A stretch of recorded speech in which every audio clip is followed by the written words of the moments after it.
70,000 years ago, the human story almost ended. Not with a war, not with a disease, but with silence. No cities collapsing, no written records, just a quiet, invisible moment when our entire species came within a breath of disappearing forever. If things had gone slightly differently, if the wind had shifted, if the rains had failed just a little longer, you would not be here listening to this. There would be no history, no civilization, no future. This is the story of the moment humans almost went extinct. A world on the edge. To understand how close we came to vanishing, we need to travel back to a time before borders, before nations, before civilization itself. Around 70,000 years ago, Earth was already a dangerous place. The climate was unstable. Ice ages came and went. Rainfall patterns shifted without warning. Early humans lived in small, fragile groups, rarely more than a few dozen individuals at a time.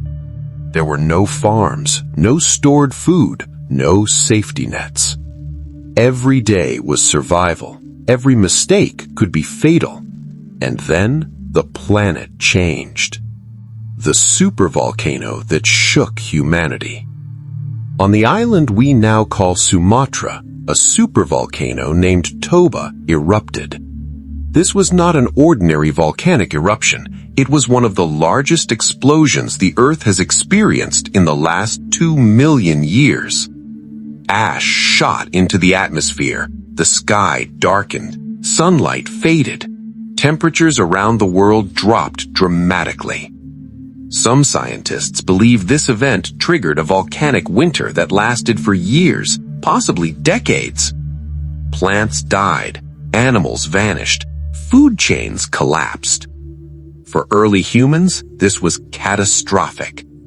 Humanity reduced to the brink. Genetic evidence tells a chilling story.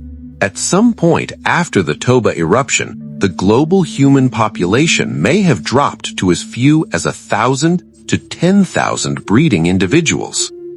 To put that into perspective, that is smaller than a modern sports stadium. One bad drought, one failed migration, one violent winter. That's all it would have taken to erase Homo sapiens entirely. We were not dominant. We were not powerful. We were barely surviving. The silent bottleneck. This moment is known as a genetic bottleneck. It's the reason modern humans are surprisingly similar to one another, no matter where we come from. Our diversity was stripped away when so many lives were lost. Imagine a long river suddenly narrowed into a thin stream. Only a few drops make it through. Those drops became us. Why other humans didn't make it? At the time, we were not alone. Other human species walked the earth.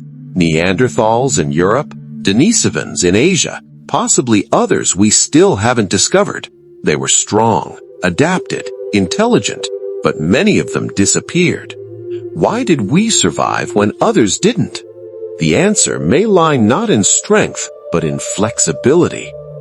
The advantage that saved us. Early Homo sapiens had something rare, the ability to adapt socially. They shared food, they passed down knowledge, they formed bonds beyond immediate family. When conditions changed, humans didn't rely on brute force, they relied on cooperation. A group that shared survived longer than a group that didn't, and slowly, painfully, this strategy worked. Survival in small numbers. For thousands of years, humans lived on the edge of extinction. Tiny groups moved across harsh landscapes, following animals, rivers, and seasons. Some groups vanished without a trace, others endured. Fire became more than warmth, it became life. Language became more than sound, it became memory. Each generation carried knowledge forward, where to find water, which plants would kill, Which paths led to safety? This slow accumulation of wisdom is what kept humanity alive. The narrow escape. Eventually, the climate stabilized, plants returned, animals multiplied, human populations slowly grew. But the danger was never far away. One storm, one famine, one wrong decision. The margin between survival and extinction remained razor thin. What this means for us today. Here is the uncomfortable truth. Human modern descendants from survivors, not conquerors. Our species was not guaranteed to succeed. We were not destined to rule the planet. We survived by chance, cooperation, and adaptation. And the same forces that nearly wiped us out still exist today. Climate instability, environmental collapse, resource scarcity. The past is not a warning, it's a mirror. The fragility of existence. When we look at the modern world with its cities, technology, and billions of people, it feels permanent, but it isn't. Human history is not a story of constant progress. It is a story of near misses. Again and again we came close to ending it all. The Toba event was just one of those moments. Why this story matters. Because understanding how close we came to extinction changes how we see ourselves. We are not invincible. We are not separate from nature. We are deeply dependent on it. Every breath you take is the result of a fragile chain of survival stretching back tens of thousands of years. A chain that almost broke.